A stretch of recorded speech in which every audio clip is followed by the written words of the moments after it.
JSOM. My name is Dr. Moore and I am your professor this summer.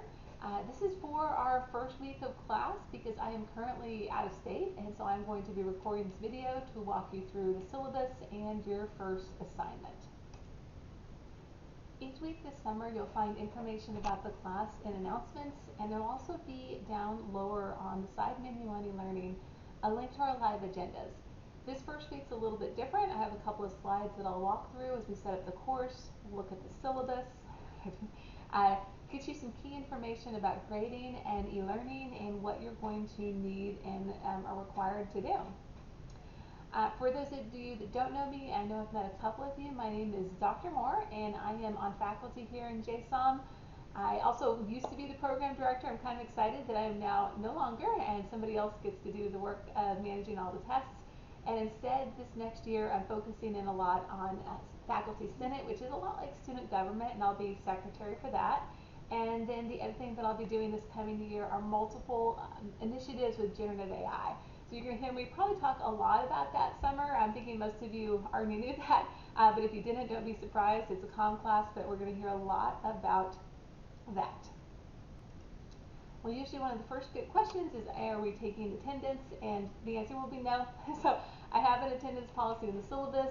I do need to record who is showing up more broadly, but I am not somebody who's going to be passing around an attendance sheet in class. Instead, what I'll be doing is looking and watching and tracking you online. We will have classes that meet in person, of course, not this week, but in the future. And I'll have all of those materials posted on eLearning. So if you do miss a class, I'll show you here in a little bit when we look at eLearning how you can find the information that you missed.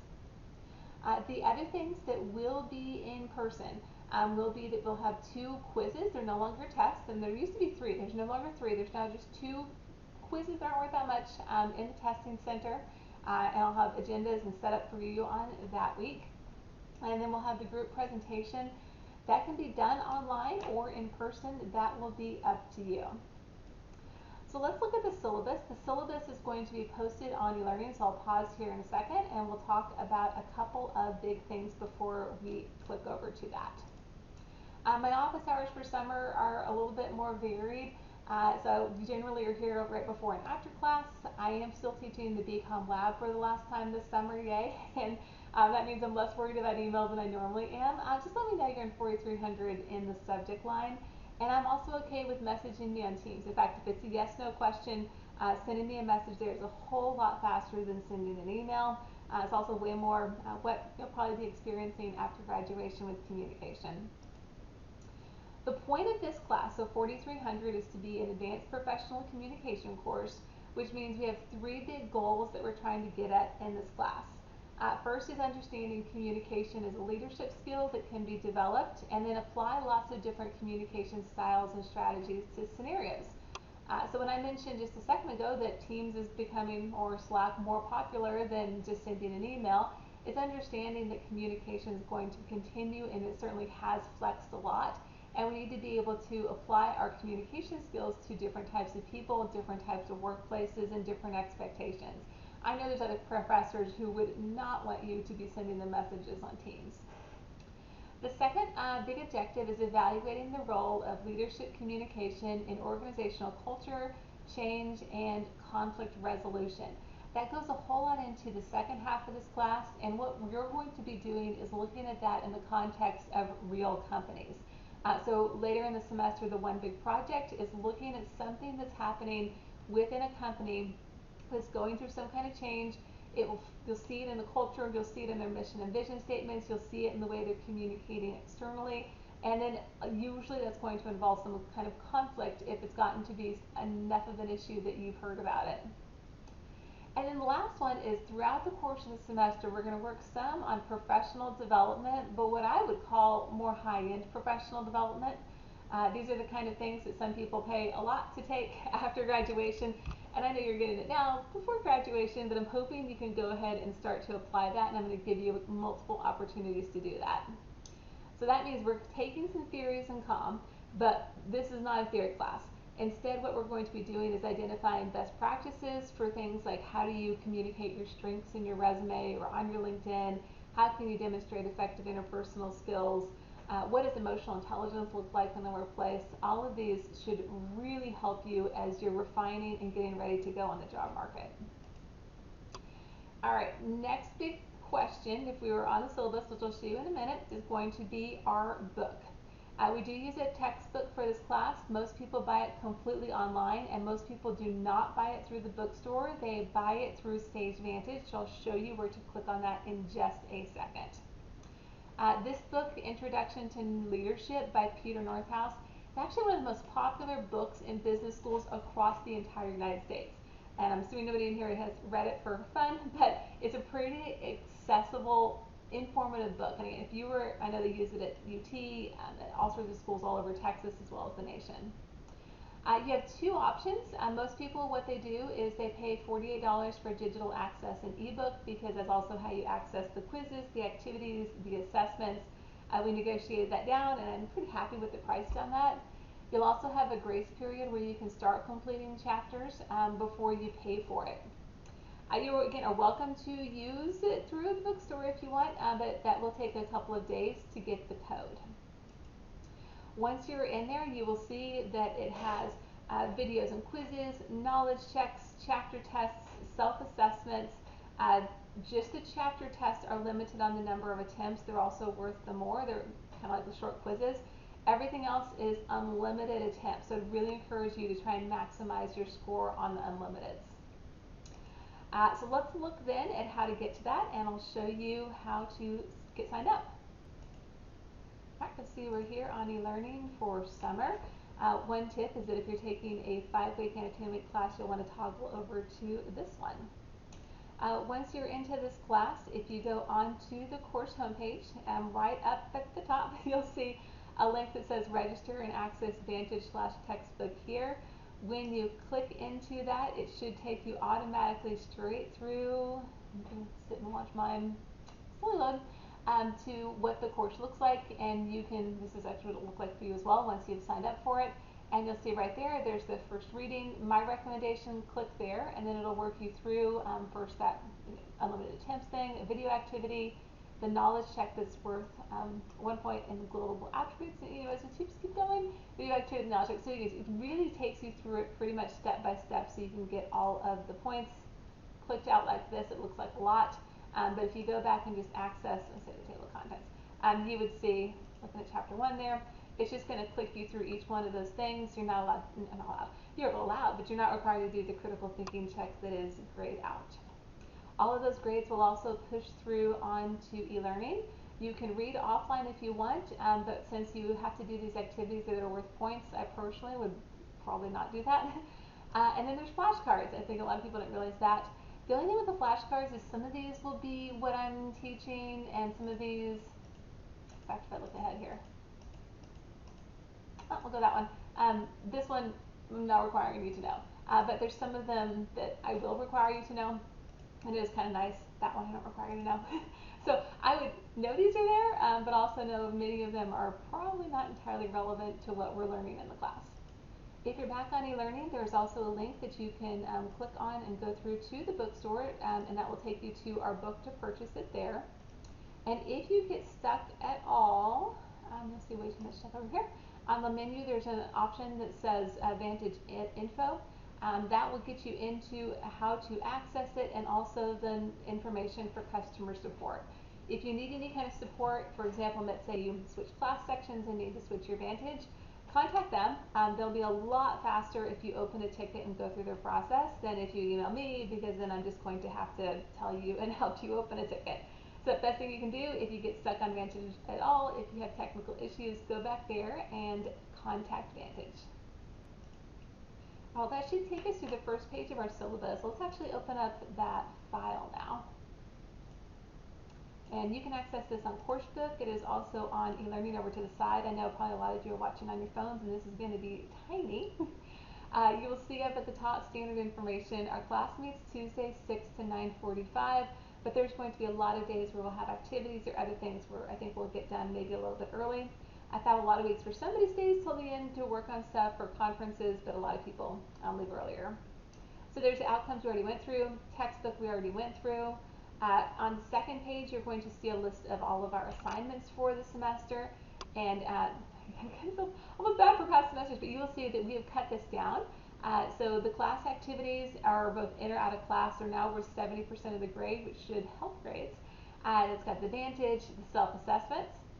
We are redoing Quincia AI, so that's the resume and interview where you go onto quincia.io and it gives you feedback, which I'm assuming everybody in here has done at some point. Quincia has also added a LinkedIn review, which is pretty exciting. And this is going to be pass-fail, not like the first time you did it. So people found it's a lot more fun now that you have more experience or in internships to go in and do it. What we're doing this week, and by this week I mean June 1st, 2nd, 3rd, whenever you get into doing this for the class, is the Forge simulation, which I'll show you here in a minute. Probably at this point in the semester, I'm going to drop the POP because we lost last week and just readjust the points there. You'll have 2 quizzes, one about chapters 1 through 5, second one is chapters 6 through 10, and then chapters 11 through 14 I'm not going to test on because those feed into your group case study project. That group project is at the end of the semester. Usually I let people pick their own teams for that. You will have a written report, which is usually about 10 pages. And then a presentation, which is about 12 minutes that you are allowed to do in class or record. Typically in summer, everybody records and submits it. You will see on the syllabus that there is a schedule, but the schedule is already wrong because of our class. So if you go back up, try and get to it, onto e-learning, onto the course homepage and scroll down, this is the calendar that I'd encourage you to look at, and you'll see I've already wiped off May 28th there. This is the video right now, hopefully that you're watching for June 4th, where we're again not having a meeting. Instead, you're going to do that workplace simulation, and then option to start working on Vantage 1 through 5, as well as posting the Forge proof to the discussion boards. On June 11th, we'll get into chapters 1, 2, 3, which is again one of the longer content nights of the semester, but we're going to break those up with activities. I also have recorded lectures for all the videos that if you want to watch those, you can, and including if you missed the class. On June 18th, it'll be a little shorter. We do actually have a meeting, so I'm going to change. I'm still changing my calendar here. We will have review and activities for chapters 4 and chapters 5. I'm going to pause and fix. There we go. And I told a couple of y'all I'm pretty laid back in summer. This is me pretty laid back. So with the changes on all the calendar, I think we've mostly got this right. But let me definitely know if you notice anything that's off. On June 18th, we'll have chapters 4 and 5. That's going to be a relatively short night with just 2 chapters, and then do a little bit of review and prep you for that first quiz. The first quiz will be around June 25th, so usually what I do is try and book the whole week at the testing center. When I have those dates, I'll get them to you, but it's not all that changed with the schedule changing. And then that week, you'll also complete your resume and interview update and submit it online at Quincia. I'll just have a benchmark for you to meet there, so a set score that you have to get at least that to get a pass on it. Should be easy points. On July 2nd, we'll be back for chapters 6, 7, and 8. That is the last big content night of the semester with 3 full chapters. I would say that's probably the heaviest content night of the semester. And then chapters 9 and 10 are on July 9th, and then kind of same deal as before. July 16th, no UTD meeting. Instead, that week, we'll have that second quiz at the testing center. And then you'll also run your LinkedIn profile through Quincia, again, just trying to hit a pass to get that benchmark. On July 23rd is when we'll get into the team projects. Usually what I let you do is form teams, and then I'll do chapters 11 and 13 on that night. But again, at that point, I'm giving you an 11 and 13 so that you can do the group project. So it'll be a little bit different of a setup there. Same with chapters 12 and 14. On those nights, you'll see on July 30th, I've got 7 to 10 marked as group work time. The vast majority of that class is going to be focused on you just having time to finish your project. You will have Vantage due for chapters 11, 14, but there's no quiz on it, nothing in the testing center. Instead, you'll end the semester with getting that group project submitted on the 6th of August. You do that in teams, and because it's summer, I'll let you pick whether you want to do that in person or record a video and put it online. I'm going to ask this summer that you get it done by 10 because last summer I am not even going to try and be coy about it. My students got kicked out of the building because they stayed so late working on it. So I don't want that to happen to you. Instead, I'm going to say we really want that done by 10. if yours is already submitted like July 30th, August 2nd, then you are done with the class when you get it done. So I know there are teams who will probably be done with the class before we get to August 6th. I know how busy y'all are, and that probably will help some of y'all out. Just to show you again how to get to that is you click on the course homepage, link to the bookstore is at the top, link to the Vantage Direct, then the bookstore, and then the summer calendar. The other thing that you'll see pop up as we go throughout the semester are announcements that right now have gotten hidden that will walk you through in detail everything that you need to do. These are the ones from last semester, and I'll get that all set up for you. Also on e-learning, if you go over to the side, will be the discussion board for the Forge assignment, which I'll show you in a minute. You will see down below there's a link to the lecture videos. This has lecture videos for all of in fact, this is the last semester we get to use these because they have a new version of the book in fall. But you'll see lecture videos for all of the chapters that we're doing. And then below that, you will see live agendas. Now, these will vary just a little bit. I'll show you chapter 1 here. This is for next week on June 11th. This will vary just a little bit because, of course, we'll have multiple chapters on one night. You'll often, when you click on these, see, I don't know, like 2 or 3 different activity options. This one has 3 different ones and sample test questions. So just know, usually we're not going to do all of those. On this one, we'll probably do this last one. But if you miss a class and you're like, what did I miss? It is going to be in these live agendas that walk through exactly what we worked on. So you'll see there is chapter 2, kind of got a setup, got an activity, and review stuff.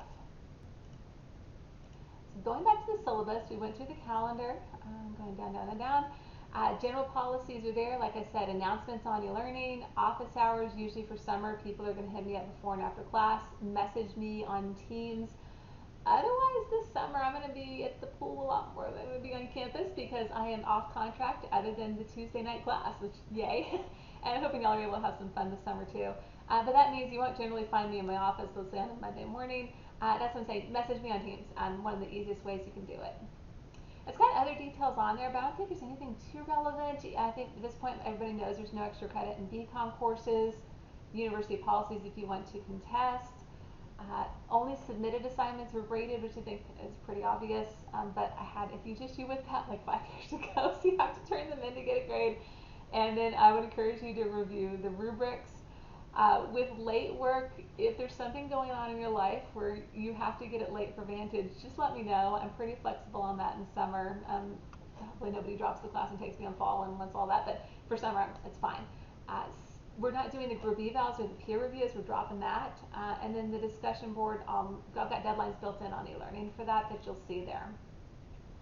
You will see for AI generated writing, I am going to be talking a lot about this summer, and in fact I'm hoping we can also do some experiments, maybe isn't the right word, but I had talked to people at UT Austin about some work they're doing to investigate how Grammarly's AI works. And since right now, unless something changes, we have access to that, we're going to be playing around a lot with the role of generative AI and communication. That's like my hot topic, it's what I'm researching, it's what I'm publishing on. So in short, I'm not banning Gen AI in this class. Go for it. I would say I expect you not to use generative AI for Vantage, and I had a student who tried to do that last semester and kept failing the quizzes on Vantage. Don't do that. You also have unlimited attempts on that. It shouldn't be Vantage for that. And if you don't do Vantage, if you try to find a way to use AI for Vantage, let me know if you figure it out, because I'll not be mad. I'll just help Vantage fix whatever they're doing. Then you lose out on the opportunity to review for the quizzes that do count as a grade, so I'd encourage you not to do it.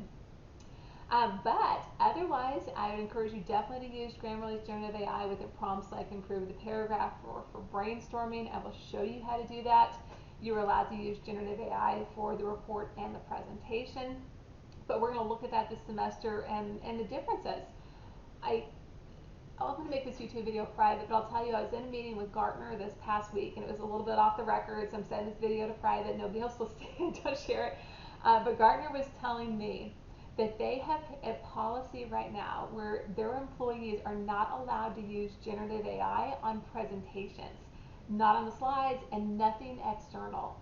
So I'm okay with you using generative AI for coming up with some of your slide design, for revising it, but I really want to stress to you that it's going to be important that you also know broadly how to do this, because I'm letting you in this class, but there's companies that are absolutely banning it.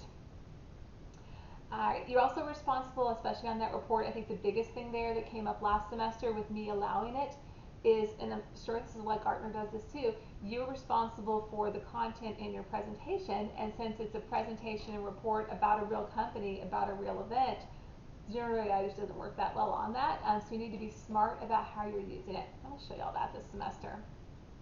My broad advice on using generative AI is to sign into Google Drive products and track your edits.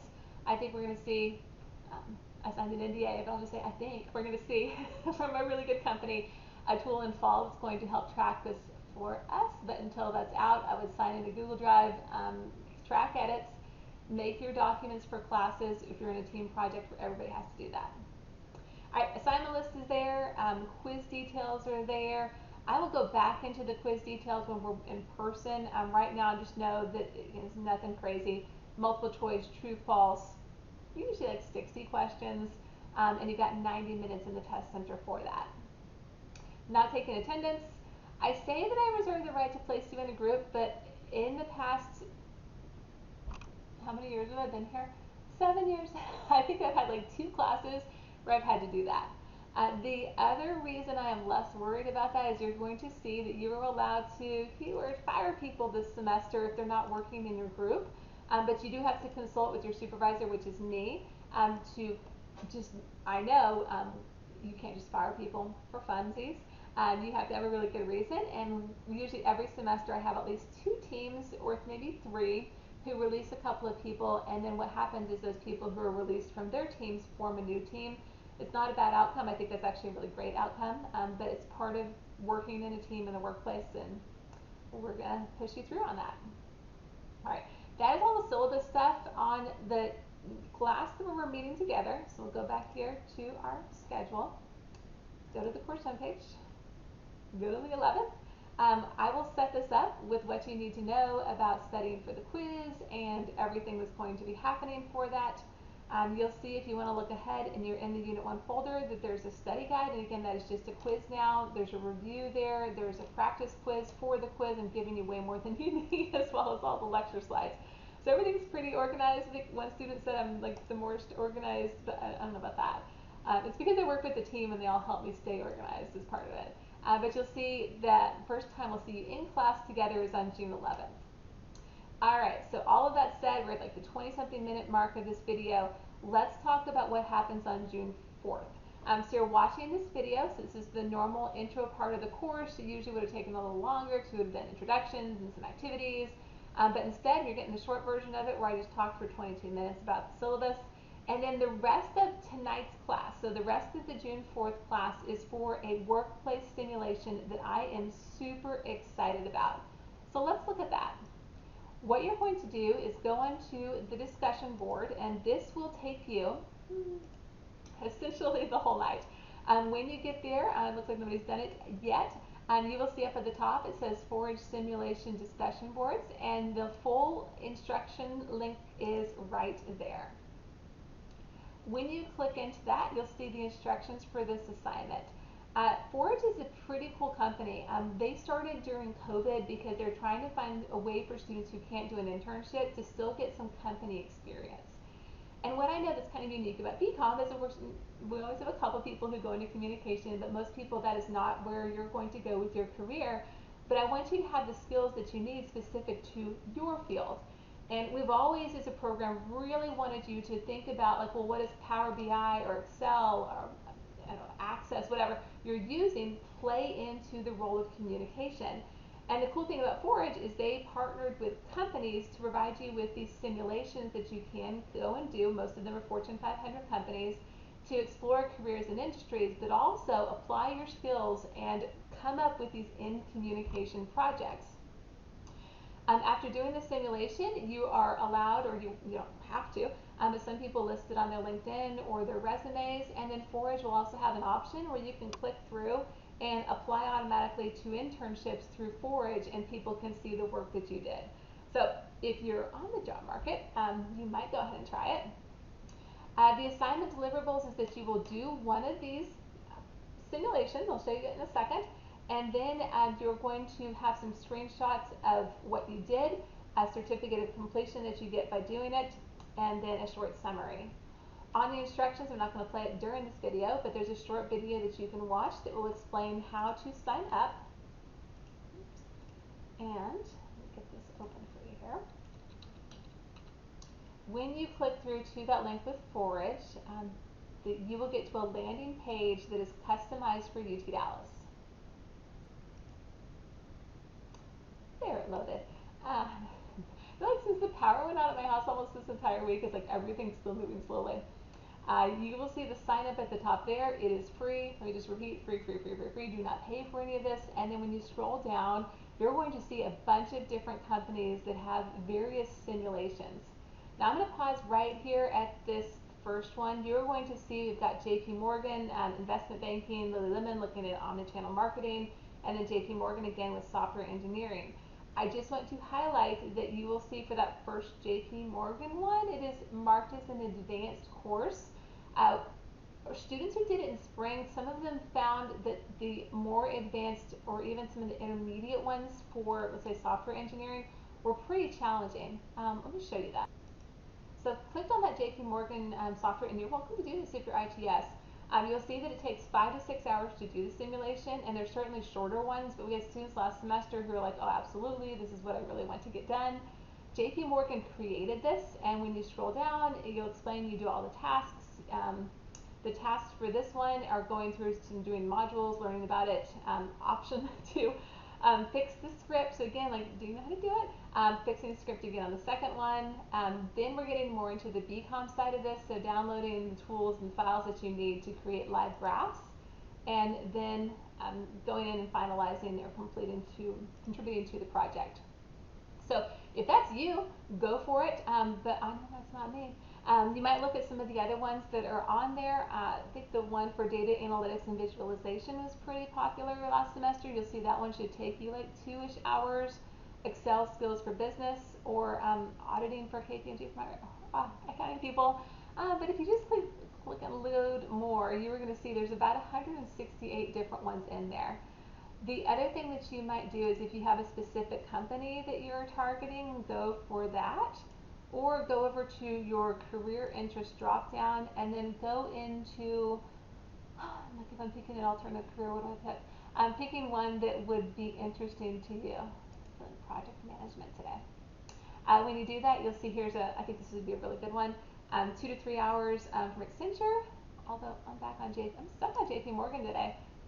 And here's one on Agile. This one's longer. You're not required to do the longer one, but you'll see scroll down, and I would encourage you to go ahead and scroll down and look at the end tasks of what it's going to ask you to do.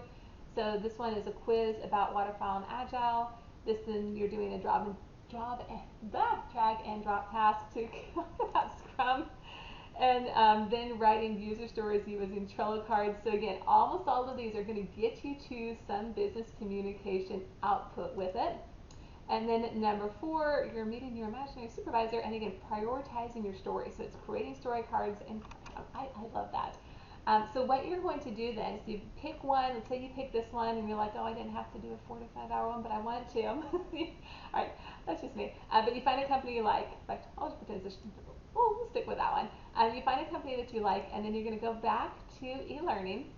And what you're required to do is first write a 2 to 3 sentence summary, summarizing everything that you're doing for the project. Post that on the discussion board. Then you're going to do 2 to 3 screenshots of deliverables from the simulation. So if we go back to my JP Morgan one we were just looking at, down. So that means if I'm doing 2 to 3 screenshots, I'd probably get maybe 2 of my story cards that I've done, and then probably however I prioritize that for my last screenshot, and then the certificate that it's going to generate for me. You will notice that a lot of these have reviews, so I'd encourage you to look at that, and it's got 6,000 5-star reviews, which are really pretty cool. Alright, so again, what you're going to do, pick one, I don't care which one, pick one that's going to help you, or pick one that's at a company that you're interested in. The only requirement is that it's at least 2 hours. There's, I think, one that they added. It's like 20 minutes. It's so boring too. But you're looking for something that's at least 2 hours. That doesn't have to be the really long ones. This is, of course, a 4-hour class meeting in which you've just watched a 30-minute video, or maybe you did it on 2x, so it's like 15 minutes. The rest of the class is for you to do the forage simulation, grab your screenshots and certificates, and get it posted on the discussion board. When I grade these, I'll be looking for, is the content there? Is it organized? Can I understand what's going on with it? Pretty straightforward. Savvy learning, okay. I'm getting a lot of savvy learning messages, but then what you're going to do is click back over here. I'm going to go into student view. On the discussion board, click on the forum. When you do that, you're going to see that it's post first. Okay, I have to get more coffee today. Post first, which means you're going to click create thread and then post your content. And again, that if it's seriously need a coffee. Discussion board. The instructions walk you through exactly what you're supposed to title it. It says how to get started with the name of the virtual experience program. So I'm going back up here. Y'all just copy pasting that right there into my discussion board, my 2 student summary, my 2 to 3 screenshots, and then your screenshot of your certificate of completion. Then once that's done, I want you to look and comment on these 2 classmates. What you might do is give it a day and see if anybody else has done the same one as you. I think that would be probably the most interesting way to see it, is who is maybe also did that same agile one and came up with something a little bit different. But have, as much as you can have fun with an assignment, we are really working hard here to give you something where you can pick a company or you can pick your major and go into it and get something out of it. I think I did most of this. I didn't finish it. I did most of this Accenture one, just trying to test it out. With data visualization, gosh, there's just a lot of stuff that's really good in here. But almost all of them have some BCOM output, and that's what we're hoping that you'll be able to get into. So you'll post that, and then that is class. So go back to the homepage. That is our class for June 4th. You'll have the entire time to do that. If you want to start work on Vantage 1, 2, and 3, I'd encourage you to do so. They are all going to be due on June 18th, and that's kind of up to you. If you want to do all of Vantage 1 through 5 today, you're welcome to do so. If you wanted to do all of it on June 17th, you're also welcome to do so, although I wouldn't encourage you to do that. That is up to you. Alright, so like I said, we're kind of talking through everything for the class. I have videos for all the lectures. I will have announcements detailing everything you need to know. Like I said, my name is Dr. Moore, and I'm not going to be on campus other than for your class, but I'm pretty accessible by Teams and by email. I do have a couple times, like this week, that I'm going to be traveling and less online, but then after that, I should be a lot more on, because the rest of the summer I am working on finishing the book that I'm under contract for. So my co-author's like, you need to sit down and focus. So that's the other thing I'll be doing besides sitting at the pool. It'll be pool and book. Alright, I am so excited to meet you in person. I'm also so fascinated to see what you end up picking, and for your majors and everything, what you end up doing with these activities. Again, the one feedback we got last semester is you might be interested in computer programming, but you might look and see how in-depth it is. Scroll down like I showed you, make sure that that aligns with what you need to know, and keep click and load more to get more into it.